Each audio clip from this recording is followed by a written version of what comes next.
गजा मुआहदे के दूसरे मरहले के तहत गैर मुसल्लह होने का जायजा लिया जा सकता है। ये इतनी बड़ी बात कौन कह रहा है, किसके जरिए बात कही जा रही है? आपको मालूम है कि पीस डील के जरिए पहली शर्त जो है मुकम्मल हो चुकी है, जो डोनाल्ड ट्रंप की तरफ से हमास और इसराइल के दरमियान हुई थी। वो पीस डील पहली जो शर्त थी, पहला बिंदु ये था कि जो हॉस्टेजेस हैं उन्हें जिंदा या मुर्दा वापस लौटाना है, इसराइल की हवालगी करनी है उन तमाम की, और ये मरहला मुकम्मल हुआ। दूसरे मरहले की शुरुआत पर सभी की निगाहें टिकी हुई थी, जिस पर हमने देखा गुज़िश्ता दिनों की दूसरे मरहले की तकमील या उस पर अमल दरामद करने के लिए हमास की तरफ से ये कहा गया था कि हम इस दूसरे मरहले की डील पर अमल तो कर लेंगे, लेकिन एक शर्त माननी होगी, इसराइल को एक शर्त माननी होगी, जब ही हमास ये दूसरा जो मुआहदा है उसकी तकमील के हवाले से आगे बढ़ेगा। दूसरा मुआहदा दरअसल ये था कि गैर मुसल्लह होना, यानी हमास को हथियार छोड़ देने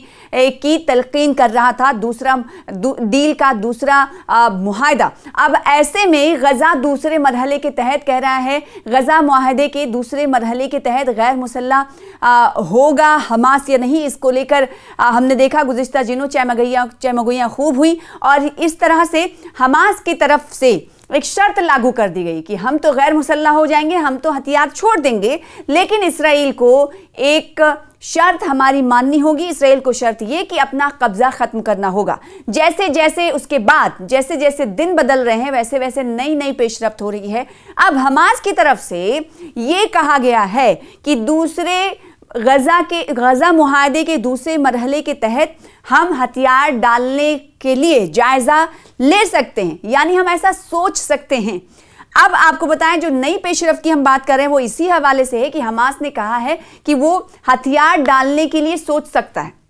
हमास ने ऐलान किया है कि गजा मुआहदे के दूसरे मरहले के तहत गैर मुसल्लह होने का जायजा लिया जा सकता है, ऐसा हमास कह रहा, जो कि बहुत बड़ी बात है। हमास क्या ये सिर्फ और सिर्फ दिखावे के हवाले से कह रहा है या फिर इसमें कुछ सच्चाई है, हकीकत है? आदाब, इस्तकबाल है आपका। इस रिपोर्ट के जरिए बताएंगे आपको पूरी कहानी। फिलिस्तीन की इस्लामी इस्तकामी तहरीक हमास के सीनियर रहनुमा बासिम नईम ने कहा है कि हमास गजा जंग बंदी मुआहदे के दूसरे मरहले के तनाजुर में इस्तकामत के हथियारों के मौजू का जायजा लेने के लिए तैयार है। एसोसिएटेड प्रेस से गुफ्तगू करते हुए कहा कि हमास इसराइल के साथ जंग बंदी समझौते के एक हिस्से के तौर पर हथियारों को जखीरा करने या इन्हें गैर फाल करने के मौजू पर गौर कर सकती है। इन्होंने कतरी मीडिया को इंटरव्यू देते हुए कहा कि हम सूरत हाल में किसी भी तरह की शिद्दत को रोकने के लिए एक वसी इक़दाम का खैर मकदम करते हैं। बासिम नईम का ये बयान गजा जंग बंदी समझौते के दूसरे मरहले में पहुंचने में तेजी लाने में मदद कर सकता है। जैसा कि आप हैरान हुए थे कि हमास ये कह रहा था कि वो हथियार डालने के लिए तैयार तो है, लेकिन इसराइल को एक शर्त माननी होगी। उसकी शर्त ये थी कि इसराइल अपना कब्जा छोड़े, और उसके बाद एक और पेशरफ्त ये हुई है कि हमास ये कह रहा है कि हथियार डालने के बारे में वो जायजा ले सकता है, वो सोच सकता है, गौर व फिक्र कर सकता है। काबिल जिक्र बात यह है कि तहरीक हमास के तर्जुमान हाजिम कासिम ने भी इससे कबल एक बयान में कहा कि हम जंग बंदी के दूसरे मरहले पर अमल दरामद पर आमदगी का ऐलान करते हैं, यानी वो अमल दरामद करने के हवाले से आमद कर रहे हैं, आमदगी का ऐलान करते हैं। और इसी सिलसिले में आपको मालूम ही है कि गजा में जंगबंदी के ऐलान के बावजूद सिहूनी हुकूमत के हमले लगातार जारी हैं। नित नए हमलों के जरिए मासूमों का कत्ल इसराइली हुकूमत सिहूनी हुकूमत की तरफ से जारी है। दुनिया देख रही है कि सिहूनी हुकूमत किसी तरह के मुआहदे और जंगबंदी समझौते की पाबंद अहद नहीं है, या पाबंदी उस पर अमल दरामद नहीं कर रही है, उसका पाबंद नहीं, और सालसी करने वाले इस वक्त खामोश दिखाई दे रहे हैं। अब आपको ये सुनकर हैरानी भी होगी कि सालसी डोनाल्ड ट्रंप की तरफ से आप कोई खबर मिली कि सालसी और उसके अलावा पीस डील के हवाले से जब तजावीज़ पेश की गई तो हमास की तरफ से कहा गया कि वो इन तजावीज़ पर गौर ख़ौस करने के लिए सोचेगा।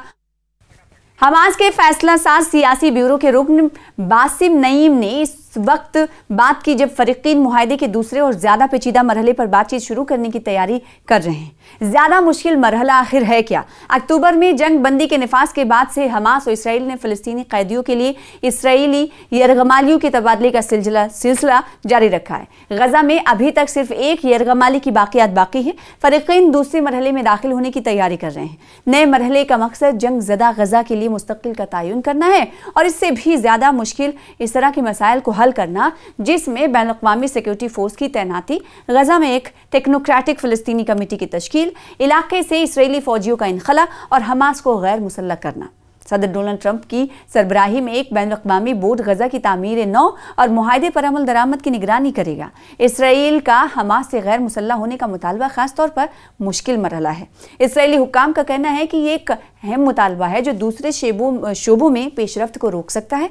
हमास के नज़रिए की जड़ें इसमें गहरी हैं, जिसे वो इसराइल के खिलाफ मुसल्लह मुज़ाहिमत कहता है, और इसके रहनुमाओं ने 2 साल से जारी जंग के बावजूद हथियार डालने के मुतालबात को मुस्तरद कर दिया। उन्होंने कहा कि इस वक्त को संजीदगी से और जामे अंदाज में इस्तेमाल करना होगा। उन्होंने मजीद कहा कि हमास इस बारे में बहुत खुले जहन के हामिल हैं कि उसके हथियारों के साथ क्या करना है। उन्होंने कहा कि हम फ़लस्तीनियों की ज़मानतों के साथ इसे मुंजमद करने या ज़ख़ीरा करने या दफन करने के बारे में बात कर सकते हैं।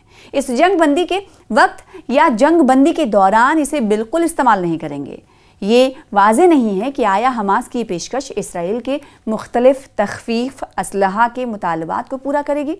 जंगबंदी अक्टूबर में बैनुल-अक़वामी ज़मानत देने वाले ममालिक के साथ ट्रंप के पेश करदा 20 नुकाती मंसूबे पर मबनी है। अब ये बड़ा सवाल है कि जो दूसरे फैसले पर अमल दरामद करने के लिए हमास की तरफ से कहा गया है कि वो उस पर गौर-व-ख़ौज़ कर सकता है, तो क्या अमली तौर पर उस पर गौर-व-ख़ौज़ किया जाएगा और क्या ये माना जाए कि इस दूसरे मुआहदे पर अमल दरामद के दरमियान सिहूनी हुकूमत की तरफ से कोई बमबारी नहीं की जाएगी? लेकिन ऐसा जो जानकार है वो मानते हैं कि ऐसा नहीं कहा जा सकता, क्योंकि सिहूनी हुकूमत पर ये हमेशा से ये इल्ज़ाम लगता रहा है कि वो पीठ पर छुरा भोंकता है, यानी कहता कुछ है लेकिन उस पर अमल नहीं करता।